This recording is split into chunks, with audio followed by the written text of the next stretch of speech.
আসসালামু আলাইকুম এভরিওয়ান। তো কি অবস্থা, কেমন আছো তোমরা? আশা করি আল্লাহর রহমতে অনেকটাই ভালো আছো। আল্লাহর রহমতে আর তোমাদের ভালোবাসায় আমি অনেকটাই ভালো আছি। তাই তো তোমাদের জন্য নিয়ে আসলাম কে আমার আপনজন গল্পের আরো নতুন আরেকটা পর্ব। তো আর বেশি দেরি না কইরা চলো আমরা গল্পটা শুরু করি। আর গল্পটা শুরু করার আগে তোমাদেরকে একটা কথা বলি, তোমরা হয়তো গল্পের আগামাথা কিছুই বুঝে উঠতে পারো নাই, কারণ আমি গল্পটাই সেভাবে বলছি যাতে একটু রহস্য থাকে। আসলে সেই দিন ঋতুর সাথে যে কাজটা করছে তার নামটা এখনো জানা যায়নি। অন্তর এখনো মনে মনে তাকে খুঁজছে। আর ঋতুর সাথে অন্তর একবার দেখা করছে, ঋতু তাকে সবকিছু খুলে বলছে। লোকটার কণ্ঠ কেমন যেন চিকন, আর লোকটার বডি যেন ঠিক সচল ভাইয়ের মতো। এটা নিয়েই অন্তর শুধু ভাবছে যে সচল ভাই কি এই কাজটা করছে তাহলে, কিন্তু সে তার আসল মানে জানে না। তো এরপর থেকেই অন্তর মনে মনে তাকে খুঁজে। আর অন্তর যখন তার মামার কাছ থেকে এখানে চলে আসে, মানে নিজের বাড়িতে এসে কলেজে ভর্তি হই, কারণ তাকে ওইখান থেকে একটা মিশন দেওয়া হয়েছিল। কিন্তু অন্তর এখানে আসতে না আসতেই তার ভাই সচল তাকে বলল যে তোর ভাবির বাসায় যেতে হবে, তাও আবার আমার সাথে। আমি তখন বললাম কি জন্য ভাইয়া? ভাইয়া তখন বলল যে তোর ভাবির চাচাতো ভাইয়ের আজকে বিয়ে, আর হ্যাঁ আমরা সবাই সেখানে যাচ্ছি। কিছুক্ষণ পর দেখি হিয়াও আসলো আর ভাবির রুমে তারা দুজন কথা বলছে। হিয়া আমার সাথে অনেকবার কথা বলার চেষ্টা করছে, কিন্তু আমি তাকে পাত্তা দিইনি। হঠাৎ আমি যখন রুমে ছিলাম তখন হিয়া আমার রুমে আসলো আর বলল, এই মিস্টার অন্তর, আপনি আমাকে কেন ইগনোর করতেছেন? আপনার ভাই কিন্তু আপনার ব্যাপারে সবকিছু খুলে বলছে। আমি বললাম খুলে বলছে তো কি হয়েছে? তখন হিয়া বলল, আচ্ছা আপনি যাবেন তো আমাদের সাথে? আমি বললাম কোথায়? হিয়া বলল, আমাদের বাসায় আমার চাচাতো ভাইয়ের কালকে বিয়ে, তাই আপু সহ দুলাভাইও যাবে। আর দুলাভাই বলছে আপনিও যাবেন। তখন আমি বললাম না আমি যাব না, তাকে একটু খেপানোর জন্য বললাম। হিয়া বলল না আপনাকে যেতেই হবে। আমি বললাম আমি যাব না, এবার যান আমার রুম থেকে, আমি ঘুমাবো। হিয়া বলল এত ঘুম কোথা থেকে আসে, তাড়াতাড়ি রেডি হয়ে আসেন।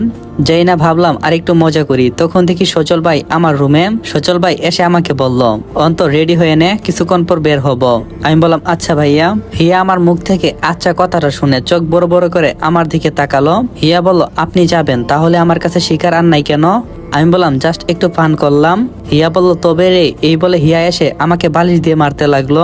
আর এখনের লাইনটা ছোটরা শুনবা না, তোমরা কানে ধরো। তখন অন্তর বলল, ওই এত নরম কেন? হিয়া বলল, এই তবে রে তোর খবর আছে দাঁড়া। এই বলে হিয়া আমাকে একটা দৌড়ানি দিল। আমি রুম থেকে সোজা বের হয়ে গেলাম। কিছুক্ষণ পর রেডি হয়ে নিলাম আর চলে আসলাম তাদের বাসায়। প্রথম দিন হিয়া তেমন ঝামেলা করিনি, আমার সাথে অনেকটাই মজা করছে। কিন্তু আমার মনে হচ্ছে হিয়া আমাকে ভালোবাসে, কিন্তু আমি যে তাকে ভালোবাসি না। তার থেকে যতটা দূরে থাকা সম্ভব আমি থাকবো। যে বাবা সেই কাজ। একটু একটু ইগনোর করতে লাগলাম। বিয়ের দিন রাত্রে হিয়া আমাকে বলল, অন্তর একটু ছাদে চলো। আমি বললাম এত রাতে ছাদে কি করবা? হিয়া বলল চলো আমার সাথে। আমি হিয়ার সাথে ছাদে গেলাম। আমি বললাম কি বলবে বলো, আমার হাতে তেমন সময় নেই, আমার অনেকটাই ঘুম পাইছে। হিয়া বলল ঘুমাবে তো, আমার একটা কথা শুনবা? আমি বললাম কি বলবা, তাড়াতাড়ি বলো। হিয়া বলল আসলে কি করে যে বলি। আমি বললাম এত নাটক না করে তাড়াতাড়ি বলো। হিয়া বলল আমি তোমাকে ভালোবাসি। কথাটা বলে যেন চোখ মুখ বন্ধ করে দিছে।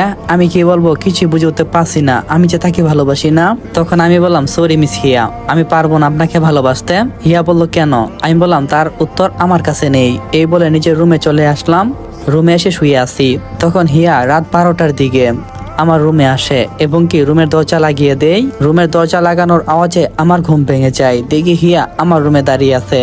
তাকে দেখে অনেকটাই চমকে যাই। আমি বললাম এই আপনি আমার রুমে কেন? হিয়া বলল এটা আমার বাড়ি, তোর না, আর আমি যেখানে মন চায় সেখানে যেতে পারবো। আমি বললাম তাহলে আমি এখনই চলে যাবো এই বাসা থেকে। হিয়া বলল যাবি তো, আগে একটা কথা বল, তুই কি আমাকে ভালোবাসবি? আমি বললাম না। হিয়া বলল শেষবারের মতো বলছি। আমি বললাম শেষবার না, তুমি যতবার বলবে ততবারই আমার উত্তর না আসবে। হিয়া বলল তবে রে। এই বলে হিয়া জুড়ে চেঁচামেচি করতে লাগলো। তখন ভাইয়া আর বাড়ির সবাই আসলো। আর সবাই দরজা খুলে আমাকে আর হিয়াকে একসাথে দেখে এবং কি ভাইয়া আমাকে এসে বলল কি রে কি হয়েছে? তখন আমি ভাইয়াকে সবকিছু খুলে বলতে যাব, তার আগে হিয়া কান্না করে করে নেকামি করে বলল আসলে ও আমার সতীত্ব নষ্ট করতে চাইছে। আমি বললাম সত্যি বিশ্বাস করো ভাই, আমি কোনো কিছু করিনি। তখন সবাই যেন ভাইয়ার দিকে কেমন চোখে তাকাছিল। ভাইয়া মাথাটা নিচু করে ফেলে আর আমাকে জোরে একটা থাপ্পড় দিয়ে বলে, তোর জন্য আমার ইজ্জত শেষ। তোর যদি এত নষ্টামি করার ইচ্ছে থাকতো তাহলে তুই পৈতালে যেতে পারতি। কেন এই নিষ্পাপ মেয়েটির উপর ঝাঁপিয়ে পড়ছিস জানোয়ার? এই বলে ভাইয়া আমাকে মারতে লাগলো। আমি কখনো ভাবিনি যে ভাইয়া আমার গায়ে আঘাত করবে। ভাইয়াকে আমি এতটা ভালোবাসি যে ঋতুর বলা কথাগুলো আজ পর্যন্ত ভাইয়াকে বলা হয়নি। যদি ভাইয়া সত্যি ঋতু শরীরে হাত দিয়ে থাকে তাহলে যে আমি ভাইয়াকে কোনো কিছু বলবো না, তার দোষ নিজের ঘাড়ে নেব। কারণ আমি আমার ভাইকে অনেক ভালোবাসি। আমিও কোনো কিছু বলছি না। যদি ভাইয়ার মুখে মুখে কথা বলি তাহলে তার ইজ্জতে লাগবে। তারপরে হিয়ার বাসার সবাই অনেকটাই রেগে যায়, আর আমি সেই রাতেই সেখান থেকে চলে আসি। তখন আমার মামা ফোন দিয়ে বলল, সচল আমাকে সবকিছু খুলে বলছে। আর শোনো, হিয়া তোমার নামে কেস করছে, যে কারণে তোমাকে পদ থেকে ত্যাগ করা হলো। আমি বললাম এটা আমার ইমোশন। মামা বলল সেটা আমি জানি, কিন্তু আমাদের কোনো কিছু করার নাই। তুমি আর আমাদের টিমে কাজ করতে পারবে না। আমি বললাম মামা সত্যি বিশ্বাস করো আমি কোনো কিছু করিনি। মামা বলল এটাই শেষ কথা, আর হ্যাঁ এটা আমার না, উপর থেকে আসছে। তখন আমি বললাম আচ্ছা মামা, আমি আমার মিশন করব। এই মিশন কমপ্লিট হওয়ার পর থেকে আমি এই পথে থাকবো না। মামা বলল না, তুমি গোয়েন্দা হয়ে কাজ করতে পারো, তাও আবার আমার, অন্য কারো না। আমি বললাম আচ্ছা ঠিক আছে।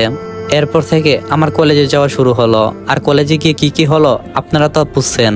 আর হিয়ার ব্যাপারটা এখন না বলি, আপনাদেরকে পরে খুলে বলি। এখন ফ্যামিলির সবাই আমাকে দেখতে পারে না, এবং কি যেই কলেজে বর্তমানে এখন পড়াশোনা করি তার খরচও আমার এক বন্ধু চালাই।